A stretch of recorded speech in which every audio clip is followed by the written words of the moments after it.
welcome everybody to today's talk, Marine Climate Change on Traditional Palawa Practices. These talks are organised by the Professional Historians of Australia Tasmania Branch and hosted by Libraries Tasmania. And today's speaker is Dean Greeno. As we're operating under COVID regulations, it's now a legal requirement that you checked in with the app as you or your companion on your behalf came into the building or you signed in. And I noticed you all scrupulously doing that when you came into the Allport, so thank you very much for that. As usual, today's talk will be available within a week or so on SoundCloud, and this is accessed at the bottom of the Library Tasmania's homepage.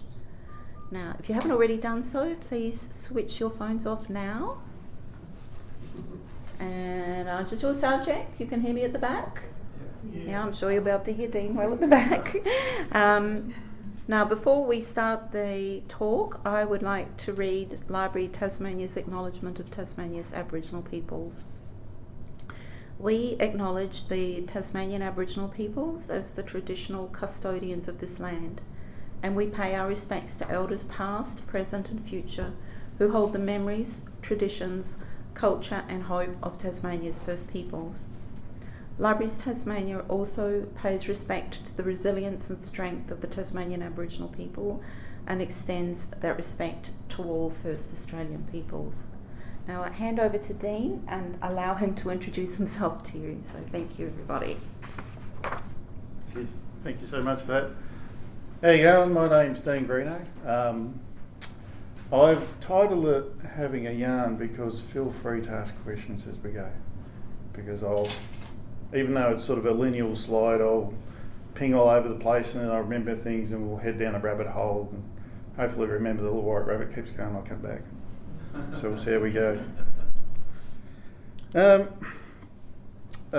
So I have paid my respects to the local people on the way down. As a Canoe-Making Palawa man, one of the ways we as Aboriginal people, we do sort of a different version of the welcome to country and acknowledgement of country. I put my hands on the water at the creek at the local place, touched the big grandmother tree, and then kept driving.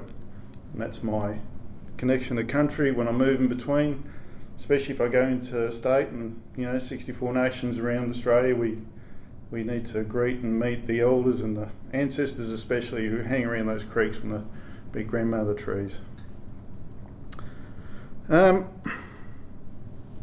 Today's talk is about the Lutruwita or Tasmanian traditional practice and marine climate change effects and how they're connected.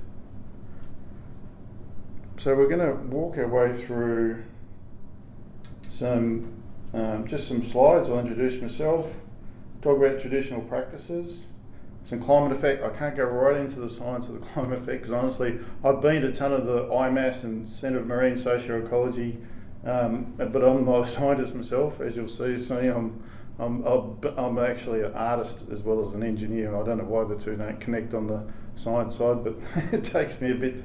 When they get right into the language, it sort of goes over my head like an F-18. So traditional Aboriginal shell necklace making practices are under direct and measurable climate threat. This is not only an ecological and cultural disaster, but one that, at the very least, affects Aboriginal people in the mental health, economic terms, and at its worst, and I think in some extreme cases, destroys their ability to connect to sea marine country. And we're going to watch a video later, which is of my wonderful mother, and she'll walk through connecting my kids, this is all about me, to country. That's important because I'd like you to understand that connection first before we talk about climate effect, because that way you'll see the depth that climate change is going to affect us all anyway.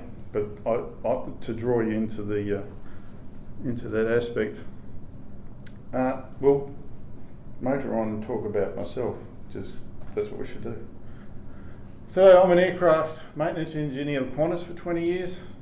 I trained with Ansett. I worked and lived in Victoria for 30 years. I've got 5 kids. and I've just finished my Bachelor of Fine Arts with Honours, and I'm in the process of starting a PhD based on interdisciplinary practices. So it will be based on traditional practices and climate change, which we've said about 4 times. But it's cross, so Centre of Marine Socioecology, IMAS, UTAS, and Melbourne Uni, UQ in Queensland, and a whole heap of other colleges and faculties basically around the world. And we'll get to that soon as to why they all size up. I'm also a qualified builder, which has been handy when you shift work at Qantas, pick up those little in-between things. And I'm also an artist. That's one of my pieces. That's a Manalagana piece, and it's made from driftwood. And yeah, we'll talk about that more soon, hopefully.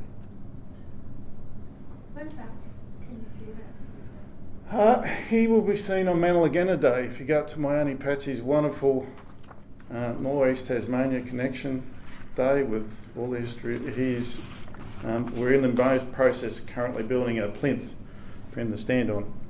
Sit on. He originally was designed with 5 of him. They are sort of the guardians of country. There's also a wonderful matriarchal sculpture, but this is all to come. That's future programs. So she will hold the world while the patriarchal people. I'll be using a combination of Palawakani, which I don't actually speak very well, and English as we go. So if I trip over my Palawakani words, that's because I've got to spend more time going to TAC and getting a bit more fluid with it. And it'll be just a very anecdotal summary of climate change, as I mentioned earlier. Anyway, we'll move on. Traditional Indigenous practices. So in some of these practices have been going for, we'll just estimate, between 1,000 years for some of them, probably more. I'm just going to limit it to 1,000 because that's basically what. I also work in Aboriginal Heritage Tasmania, which means we do a lot of the checks and balances for when people apply to get building permits done. So, but the counterbalance to that is we go to visit these sites down southwest Tasmania. And I'll just jump down a rabbit hole quickly. So CHAC, the Circular Head Aboriginal Corporation, they wonderfully loaned us a couple of elders and a couple of youth. We picked them up and took them down to the southwest Tasmania. And we stopped at 6 spots. And this is way beyond any tracks. It's way down the southwest. And the first 2, the teenage kids went in, were blown away by seeing petroglyphs, which some of them aren't photographed. They're in the process of doing 3D imaging, some of them, and hut depressions, which I didn't really know a lot about, but it sort of blew me away to see the thing live. Some of these are obviously thousands of years old. By the time we got to the 3rd lot of that, they stopped speaking. The phones stopped coming out of their pockets. And by the time we got to the 6th one, they were just walking around in a stillborough going, oh my God, they were just blown away. And I just thought I'd pinpoint that at how, even the youth of today are so amazingly connected to their culture and the past. And that's the reason we talk about ancestors and current. Okay. So, this is an ephemeral sculpture. Geez, I like pushing my own Barrett, so I'm in the process. So the first traditional practice we'll talk about today is canoe making. This is paper bark canoe making. I'm actually pulling out some layers of paper bark there. We don't just shred all the paper bark off the tree, or we're going to have trouble coming back to get our next round of paper bark. So we just go and pull a few layers off here and there, and we only after, I know we need the pointer, but hey, I'm tall enough.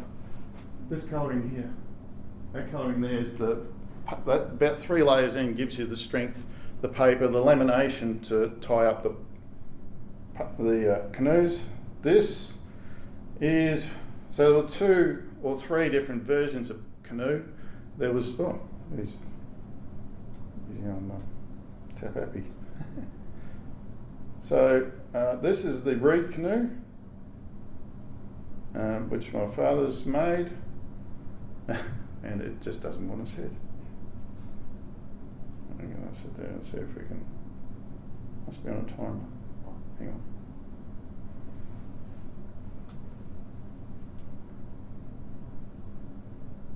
Right. Jeez, don't you love technology? It's the best thing in the world. Planes do this too. No, I'm kidding. So that's my dad, and if you caught the glimpses, that's a 5-hull canoe, and that one's actually made out of reeds. I don't see them much down here in the Derwent. Oh, probably a little bit up near Bridgewater now. I noticed as I drove in. They're a specific reed. They're about this long. You've got to go cut them at a certain time, avoid the snakes, and bundle them up. And we make the ones that were first noticed by the French and early explorers. Probably a wrong term from my perspective. The first people to come around, hang around the shores. There was the 5-hull was the one that they mostly used to move themselves, their little possum skins with all the tools in it, scrapers, cutters and that. And they also had the wallaby jawbone, being the strongest bone in the body, which they used to pierce the shells with. We're slowly dipping into the shell necklace making. And also the kangaroo tails were stripped of the sinew or the center cord to sew the shells onto, or thread onto. I love my terms, I get them so well. This is one of my mum's cousins doing mutton birding, so it's the second traditional practice we'll talk about. And that's mutton birding as the byproduct of making food. Now, mutton birding, there's some stories there. So if you go with the Cape Barren Island Reserve Act, there were some issues in the way food and delivery made it to the island sometimes. A lot of people couldn't get off the island. Mutton bird was a way of us actually feeding, well not me, my grandparents and my grandmothers and grandfathers and all that, feeding themselves. They would use it to trade and get food and feed themselves, but they'd use it as a trading item, especially during the 50s through to the 70s. And obviously even later now it's a business. But it was forefront to survival, not just in ancient times, but especially in recent times. And in the background there is a water carrier. I think you can see it amongst the possum skin and the clapper sticks.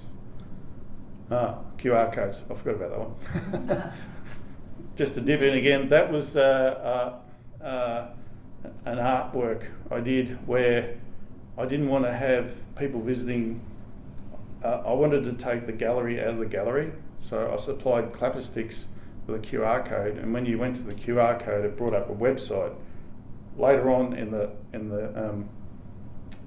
slides, there's a picture, but actually it was a map to the gallery way up in the hills, and you had to follow the map to go up and see some of the artwork and sculpture in the hills. So that was just my way of taking the gallery to the next level. Here we are. So this is the one we're really interested in today. These are mariner shells, live and in action, been a pain, because you think mariner shells are the easiest thing in the world to pick up. They are very dodgy little fellas. As you go to get the reed, they run around behind the reed and disappear down the reed, so it just makes it really hard to do your harvesting. The mariner shell climate change effect started with a discussion between me and my parents and the conservator for the TMAG Launceston, QV mag, David Thorogood. And we were having trouble, this was probably 10 or 20 years ago. So traditionally you get the mariner shell and you have to get the meat out after you've killed them, because they're a little snail. And the process normally is just putting a little wad of meat, and we the flies do the work, and there's some other processes involved around that to change colouring. What was happening is the meat wasn't coming out, so we had to increase some different chemicals, and we noticed that the shells were coming out with holes in them. And we're thinking, what's going on here? And each year, each sort of group, because I went to Flinders every 2 years to help my parents harvest. My mum's arthritis and that's starting to get, they're not getting any younger. So I think it was about 10 years ago. I've got different timelines on the slides, because I do talk about David Thorogood later. And I just noted in the back of my head, David's wife is a bioengineer scientist, I think. I can't remember the title of that, what she is. But what she was doing was investigating a fluid that we could put the shells into to eat the meat out without destroying the outside of the shell. And that was the problem, because the outside of the shell was becoming crumbly after we did our processes. And that was a big noticeable difference. So I also was talking to David about the fact that the museum holds a whole series of shell necklaces that go back 200 years, which means they have traceable around about every 30 years steps of shell necklaces, which if you do a non-destructive test on them, we can see if the shell necklace thickness is changing. We took it to so far we have taken some to the synchrotron.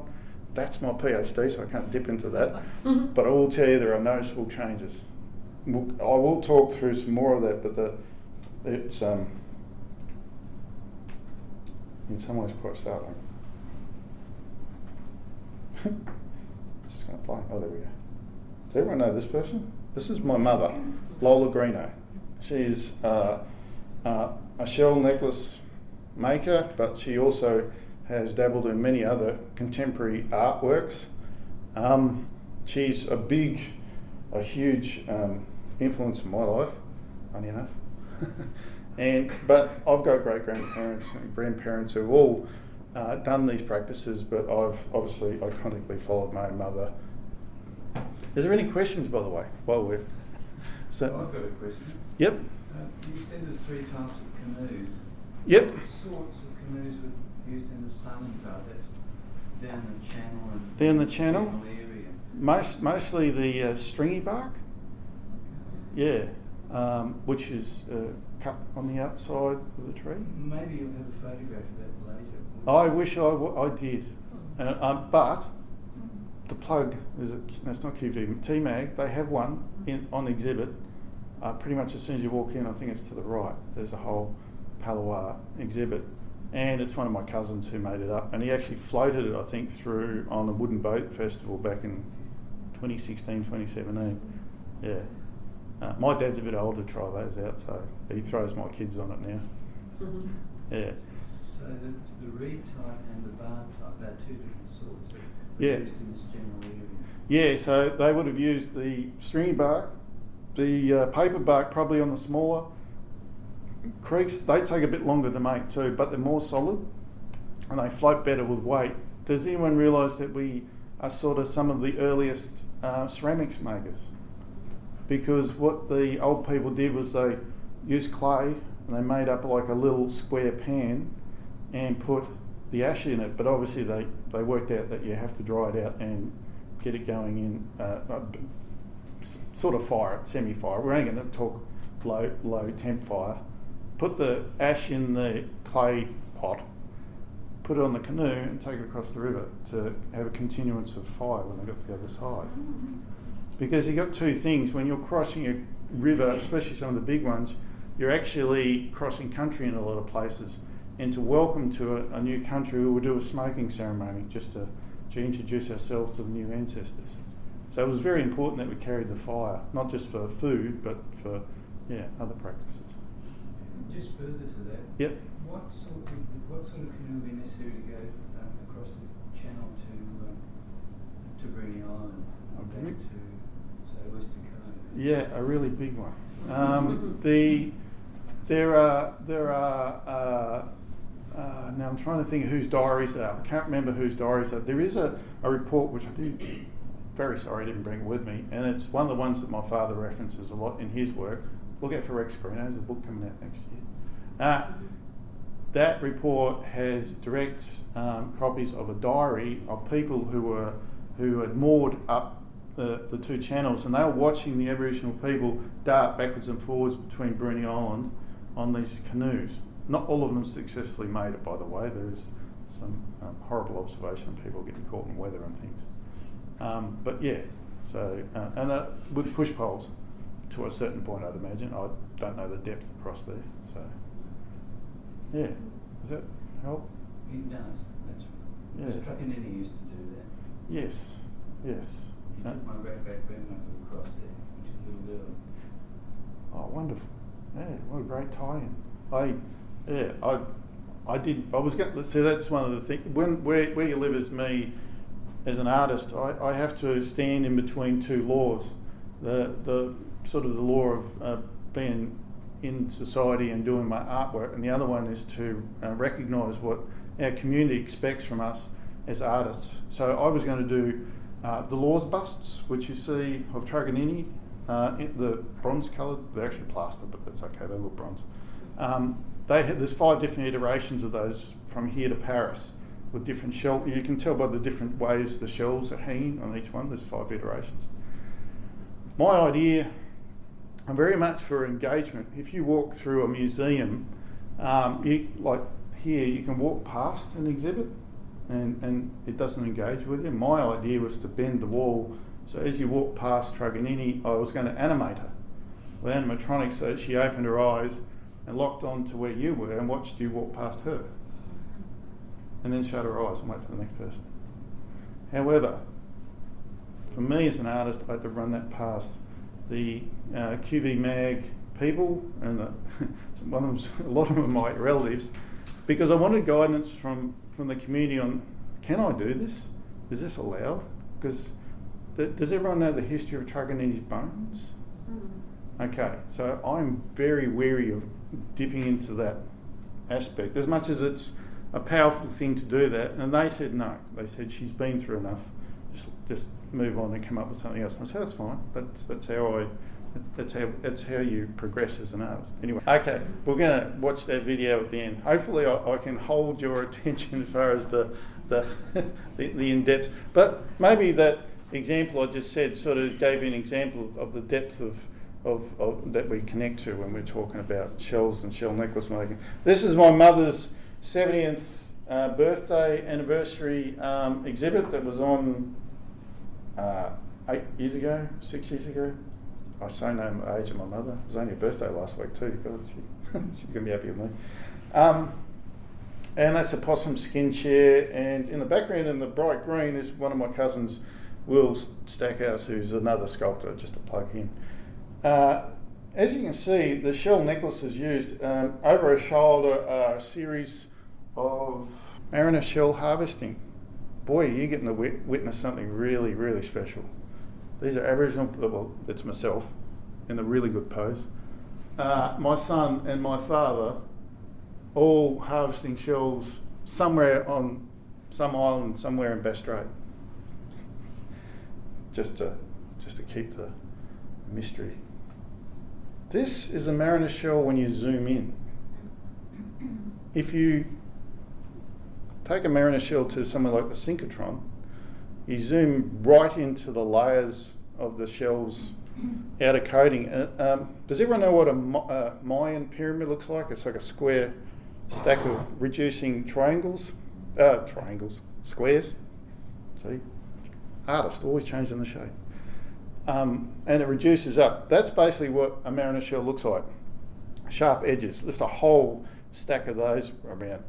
So if you know your light physics, and I'm sure I'm going to bugger this up, right? Light reflection, when you hit, say, a crystal, it bursts into different colours, mostly rainbow. Does that sound familiar? Like a rainbow effect off the sharp edges? What's happening now is the edges of those pyramids are rounding. Because they're rounding, the light coming off the shells is no longer the same. And some of the shells now coming out have the rounded effect. So if you throw in the fact that the waters off the east coast of Tasmania are warming 4 times faster than the rest of the southern hemisphere, pH level changes. The fact that where we harvest anyway, but I do know they have similar problems down here at the channel. Bass Strait is, so I'm an engineer, so I'm going to say Venturi, but it's a space where the water gets narrower and shallower, which means sort of more rapid change in water effect, pressure, and all that sort of thing. So what's actually happening with the water? So water expands when it's warmer. So we're combining a whole heap of effects on a very tiny snail whose ecology is based around the weeds. Does everyone recall the reeds we saw before? There are 5 different variants of snail. So there's 5 different types of shell. You might recognise this one. This is the king mariner shell. From one of my mother's exhibit. It's actually what's called a crown of her exhibit, you know. So these guys are a lot more sturdy. Their thickness is holding pretty well, but the smaller ones we saw before are really under duress. In the last 2 years, well, we didn't get to go harvesting last year, obviously because of COVID, so we went this year, and we expected like thousands of extra shells because we thought, okay, no one harvested here in the last 12 months. Normally that means an increase.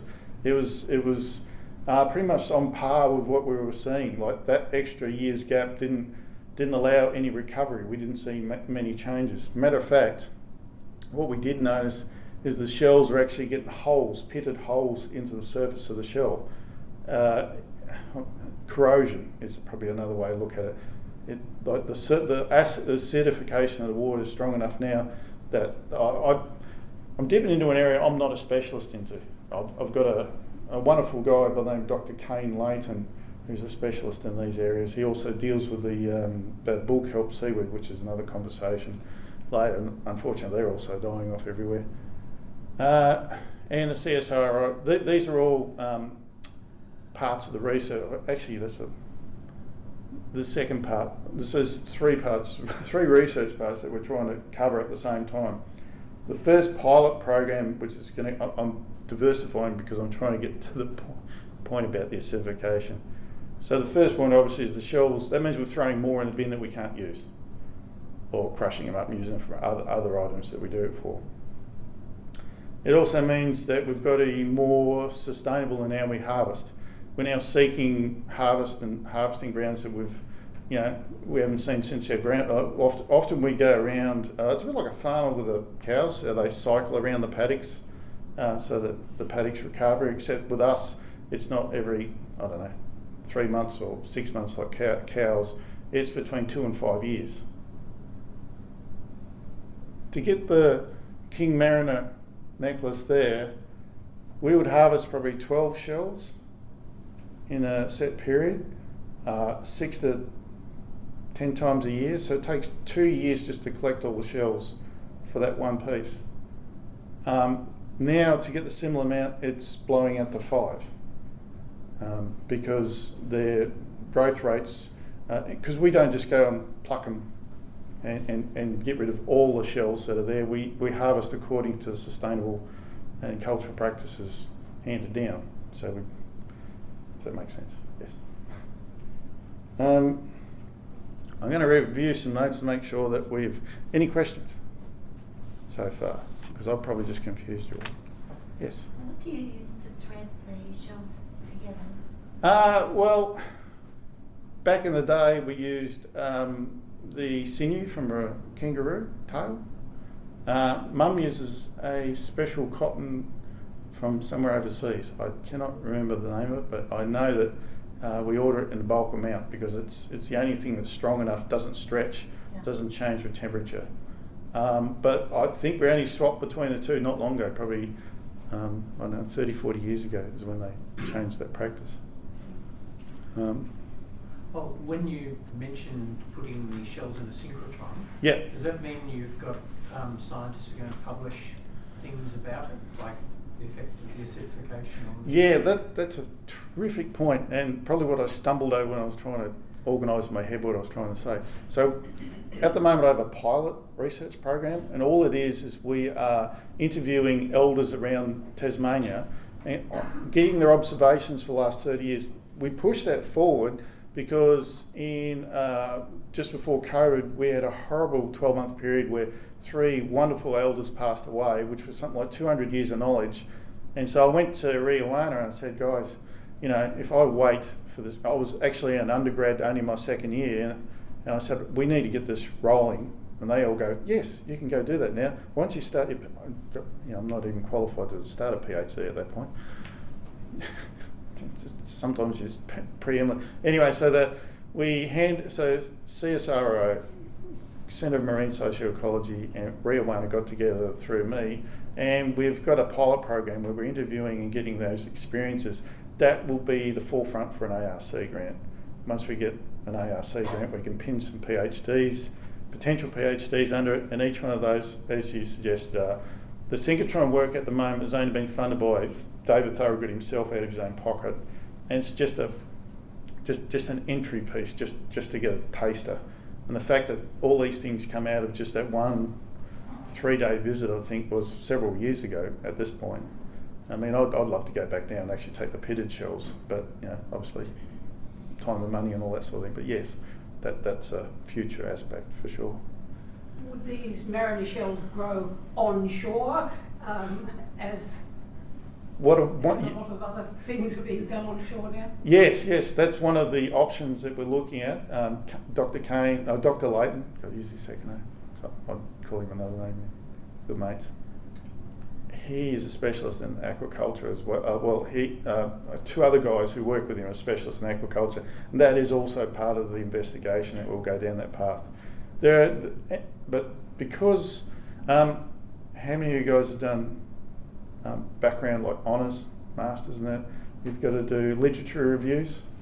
So we thought, yep, you beauty, we get on Google Scholar and go to all the databases. We'll pull up a big wad of, 5 hits throughout the world on every database we went to for the mariner I didn't bring the actual technical scientist's name because I'll trip over my tongue trying to get it out.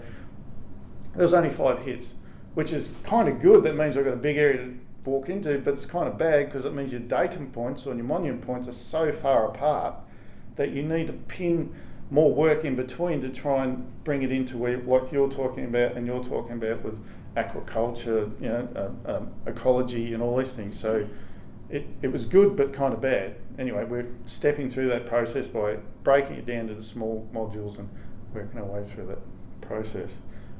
And one of the big statements that came out from that first meeting was, I'll quickly sum that up.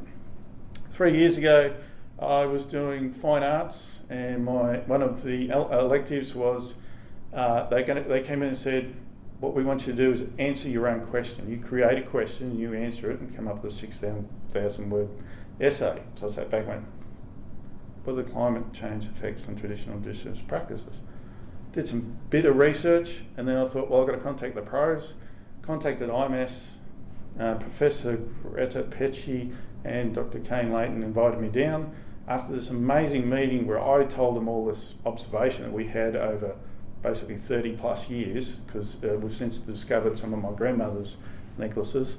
They said, wow, you've got all the observation, we've got the data, we have to get together, and that's where this is all grown from that point. And that's where we are with that page of notes.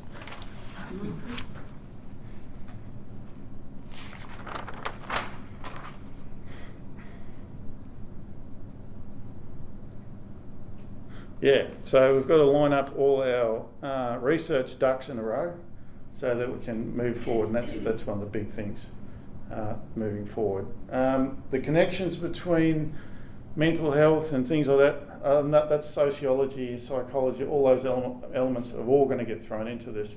I threw that out as kind of a teaser because we haven't actually dipped into those, but I can tell you for a fact that if elders can't sit there and go through their due traditional practices of making shell necklaces or anything like that it's going to be ongoing effects. And imagine that there's practices that I'm showing in the end video are being handed down generational. That's significant for everyone around you. I mean, it'd be like football, but players handing on skills, and probably not the same, but yeah, that type of thing.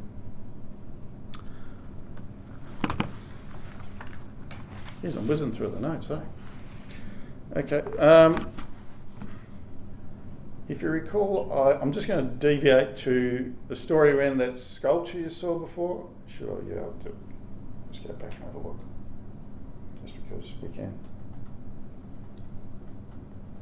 Good thing I didn't have many slides, eh? I wonder if it's one of the ones that we're going to skip over. So, is everyone aware that when Tasmanian Aboriginal people passed away, there were 2 or 3 different ways of ceremonially handing them on? One of them was to put them into trees and block it up, and another one's cremation and a few other things. One of my big seated things using driftwood is the fact that if you break down into a tree, this is not law, this is not culture, but this is just sort of something that everyone connects with. You break down and your elements go into the tree. And to me, in my mind, that's like all your experiences, your life thoughts and everything go into the tree. The tree absorbs it up. It's a bit, there's a movie about blue people, I can't think what it is. Similar, not the same. Tree grows up, the tree falls apart. Bits of the tree go into the water. They begin another journey. They become driftwood, they weather, they smash across the shore, they come into shore again. I pick them up and continue the story into something like that. And that's the connection to that. That's also, in some ways, maybe a reflection of my connection to culture, my connection to country. Does that make sense? And hopefully when you see the video from 10 Days on the Island later, you'll pick up on that on the matriarchal side. I don't want to mix up two very simple thought process. Any further questions at this stage? Yeah, I've got one. Yep. Dean, Rob Valentine. G'day, Rob. I'm interested in the concept of the images of people, not of Aboriginal people, shouldn't be shown after they pass away. Yep. Is this a way of being able to, in your sculpture that you're putting together there, is that a way of being able to recognise them without those images being shown? Yeah, basically. That's a recognition of connection to many ancestral past and present elders. Yeah, the exact same thing. I will be talking I'm going to follow through. If you think about that and the highlight of what I'm about to say soon about my connection to maritime culture, which is actually, if we're going to go on the other side of, so obviously my mother with the shell necklaces. My surname is Greeno, which means my grandfather's Italian, but he was a fisherman from Ponza over just off the coast of Italy. So we'll get to that. Did that answer? Yeah. Kind of? Right. Because, yeah. There is one other question, if I can, while you're going through. You were just showing the shells there, the mariner shells. Yeah, mate. And you talked about climate change. Yep. I believe it's the case that in traditional ways they used to soak the shells in urine, and that used to take the surface off and reveal that sort of mother of pearl. Kinda, yeah. It was. Is that still practiced today? And is there any noticeable change in the way the shells react to that? Like, are they becoming thinner and disintegrating as a result of that process? No, we don't use that one particularly anymore. We use a more scientific variant of the same reason. Urine being acidic, we use something similar to not quite urine, but just a uric acid. An acid which is, I don't know the molar level of it, but we haven't changed the molarity of the acid, but it's still eating big holes. So if you consider only two things can change. If you haven't changed the molarity, therefore there's something changing with the shell. Yeah. And that's where we're getting the fact that they're not getting the calcium pickups. Okay, why aren't they getting the calcium pickups? And some of the other observations, when you look at the harvest areas, there's an algae starting to grow in the area which hasn't been seen before. Obviously with current changing around, with increased, so water warms up, higher tides, that potentially changes the water flow it's definitely noticeable in the sounds in the Phoenix group. I can only talk about the Phoenix group because that's generally where we go and harvest. We do some harvesting on mainland, but we don't notice the water flow so much. So it's not a change in a major way of what they're actually feeding on? Yes, the weeds are dying off. The weeds have changed. They're dying at a really strange. They die anyway, and after a big storm they blow up. But we're noticing that the reboot, the new growth, is not coming where it usually comes, because they generally only feed at low tide. They are getting exposed to different elements because they're further out off the coast than where they normally are. So yeah, there's a few things like that. I'm trying to say in the other. Not all the mariners actually harvest on the same weed. They harvest on 4 to 6 different weeds, and those are one floats on the water anyway. Another one is a submerged weed all the time. That's the big guys are generally on that particular weed, and so there are different elements that they feed on, which indicates my father and some of the other people are thinking that's I can't think of it. If you do a cut and you put that red iodine, the iodine in the water also changes the colour. That's where we get from the green to your blues.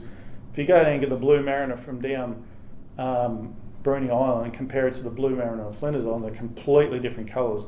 The Bruny Island mariner is a lot darker. It's a very dark. But even the samplings we get from there, if you track them year to year, you're starting to see very subtle changes but noticeable changes in the pickup of their own. The other thing is we're noticing they're sort of increasing in size. So maybe they're naturally trying to accommodate the lack of nutrition by increasing size. But if you increase something in size, but engineering make it bigger, that something's getting thinner, that they're not actually balancing it properly, so to speak. I mean, I'm not a biologist, so I can't. That's all part of what the specialists do in research. They're just the hypothetical questions they're throwing in to keep questioning why these results and things are coming out. Thank you.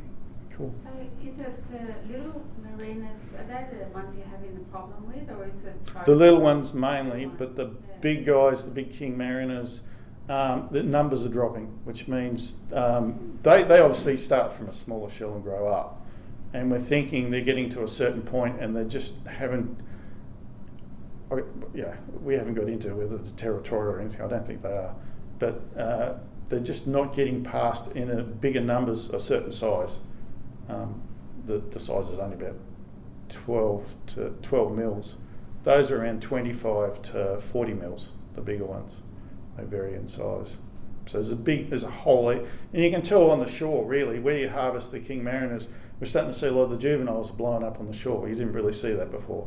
You might have seen some of the seniors blown up because they've got to their end point basically, but yeah, it's noticeable. We're getting more juniors. Even the juvenile green mariners, which grow up in different areas to where you actually harvest them, they're noticeably starting to get blown ashore a lot more now. So, like I said, we've got a lot of observation. We've just got to get the science in and start, getting the hype. And this is one of the great things about me doing this is I want to show young Aboriginal youth coming through school systems and that, and say, look, guys, I know you're struggling with your academia and just trying to get through school. How about you just aim and see if you can get to the point to help out with this? Why do I say that? I failed high school. I'm one of those kids who walked in, signed my name and walked out of the exam because I just had no engagement with it. And I worked out later that was probably a silly thing. So I went back to college and I've ticked my way through and cadetships and things. But I use that as something to engage with those guys and say, look, I understand where you're at, but maybe this is something you could aim for, especially with it being such a strong situation.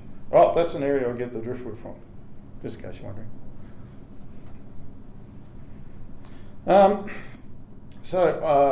CMS, CSIRO and UTAS in 2019 had the Future Seas conference, which was a series of papers from around the world. I'm going to backwards and forwards here if you bear with me, because it's doing its timing thing again. And they invited Indigenous people from across the world down to the conference. These were specialists in different aspects of marine science and just elders in their own community.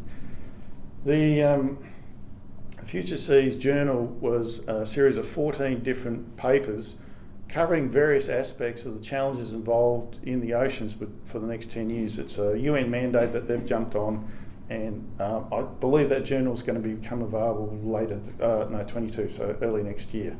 I've co-authored on 3 of the bits.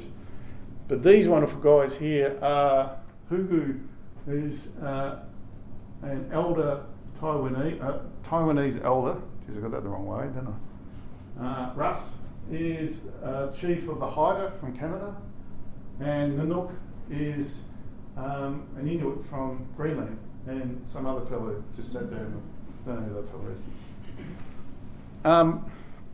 So what they did is they sort of went through their 4 days of working out the papers, and then they brought each of the papers into. There are 7 other people involved, but that's the only one I've got a picture of. People from Navajo, Maori, South Africa, and so a whole heap of Indigenous people. I was very honoured to be brought in, mainly because of that question I asked the 12 months before they brought me in on this.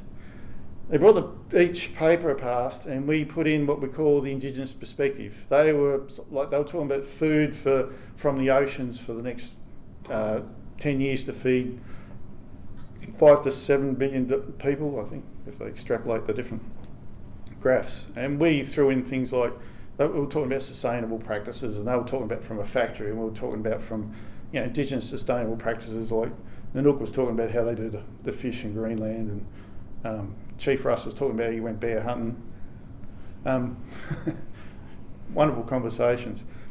So I was very privileged to be involved with that, and I just highlighted that to show that the local UTAS and the CMS and IMAS are really involved and really connected with the Indigenous people, not just locally in Tasmania and Australia, but right across the planet, and regularly have been involved with them. And I think I'd really like to thank them for that.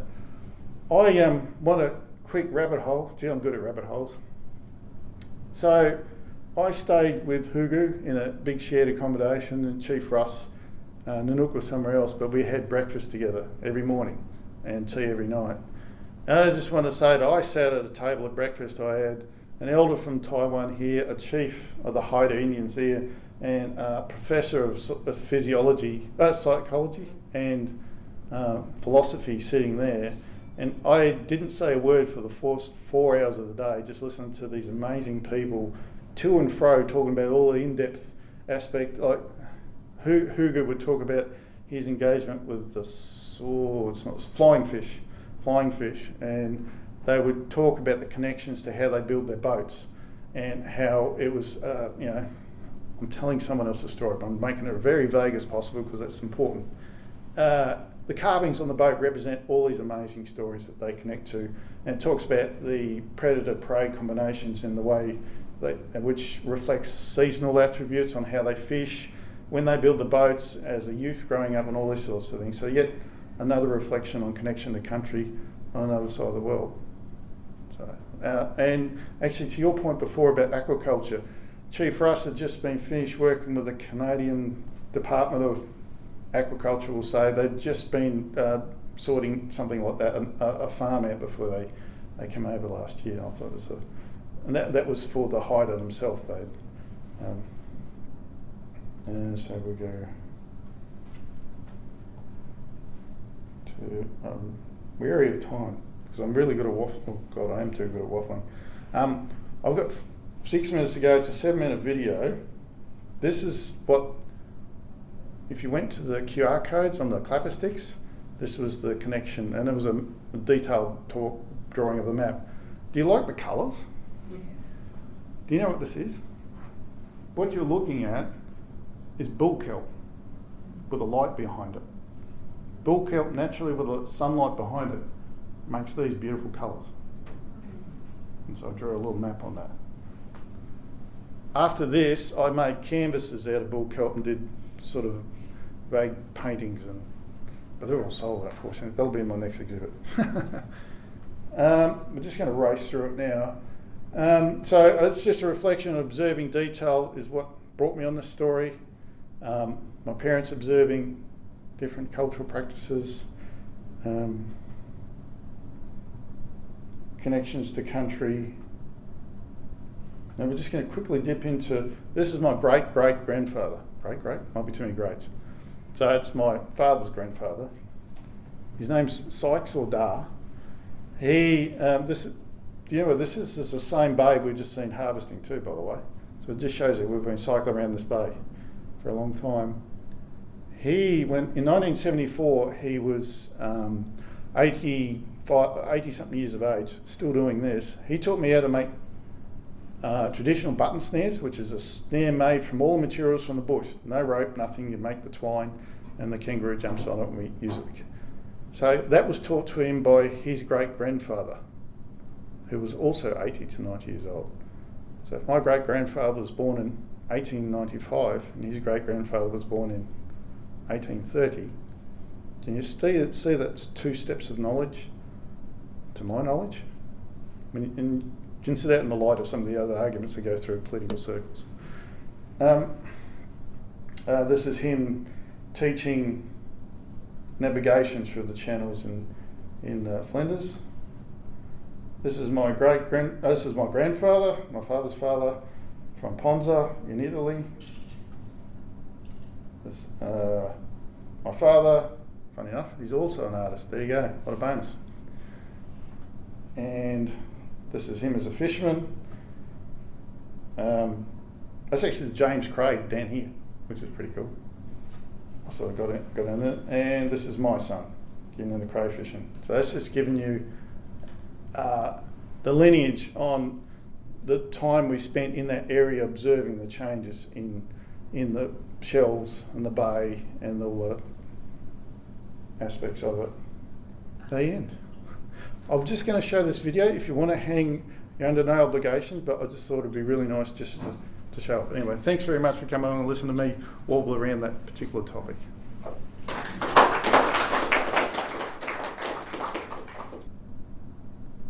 Any questions while we're waiting for this to come up, by the way? Was your grandmother Dulcie? Certainly was. And she made necklaces. She did. Yeah. And my Auntie Corrie, who is Dulcie's sister, lives in Hobart. And her daughter, and I forgot her name, that's good. She also makes shell necklaces and sells them down here. You'll see them actually in what's it called, T-Mag down here. And I'll remember her name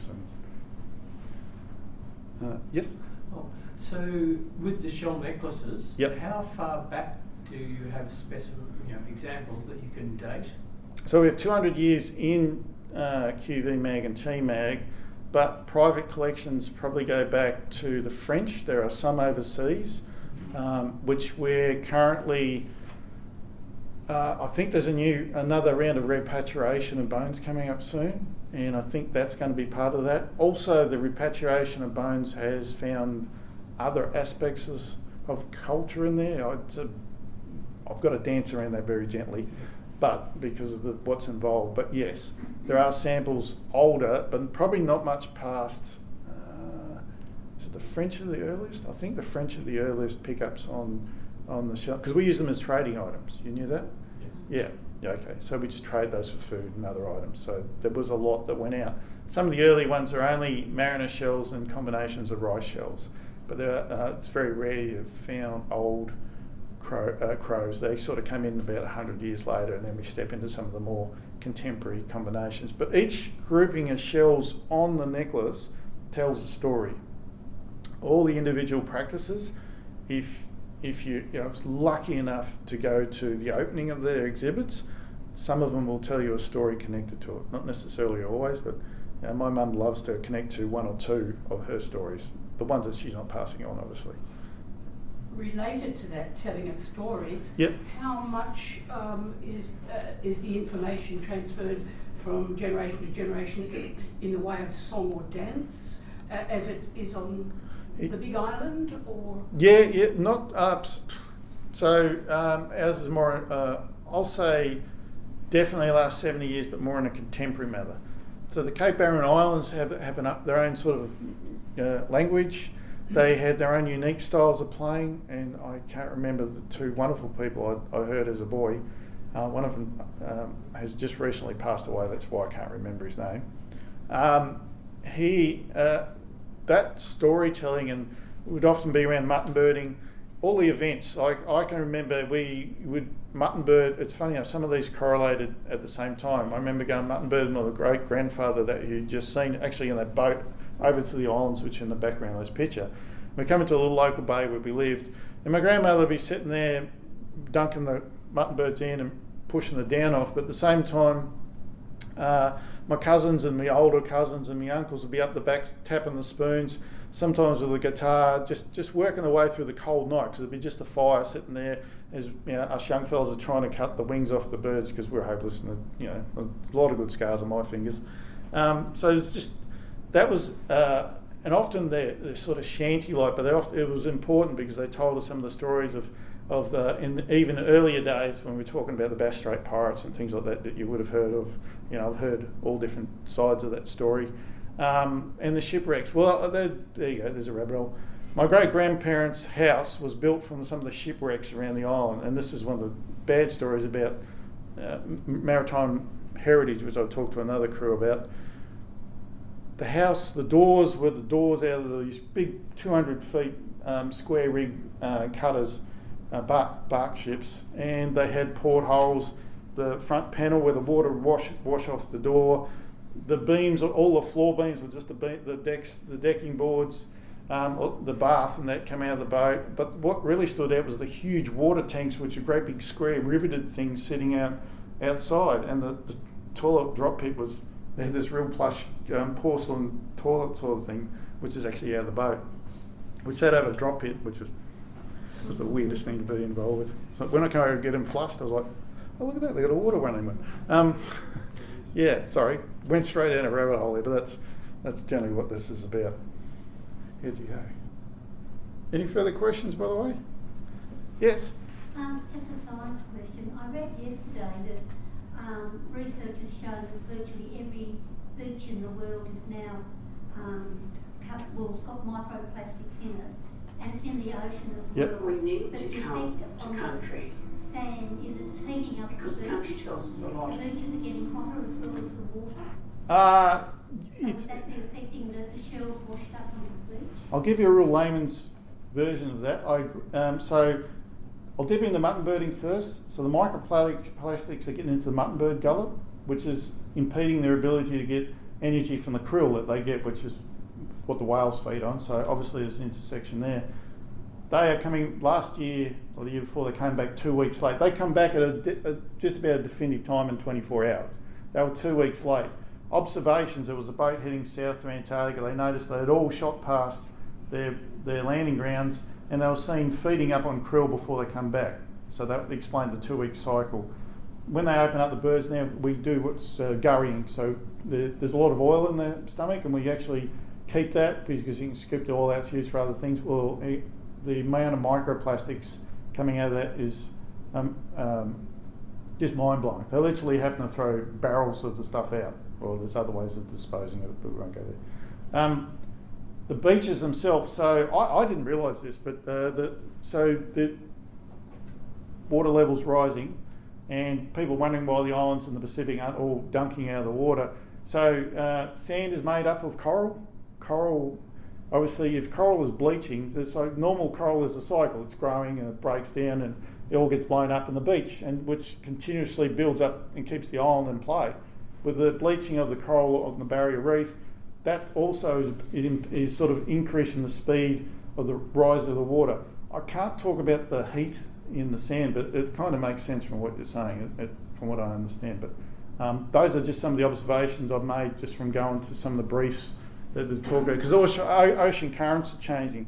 So the deep ocean is where all your nutrition is, and the higher ocean, you need the two to mix, so you got good food mixing. So the nutrition for the fish comes from the bottom, because if something dies, it sinks to the bottom, breaks down.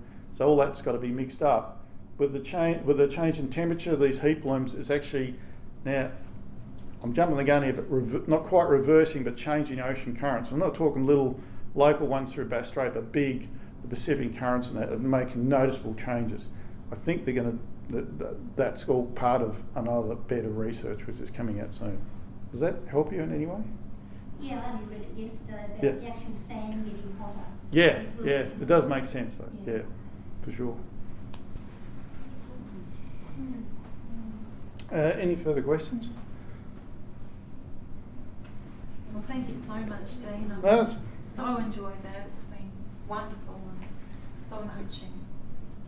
Thank you. Thank you so much.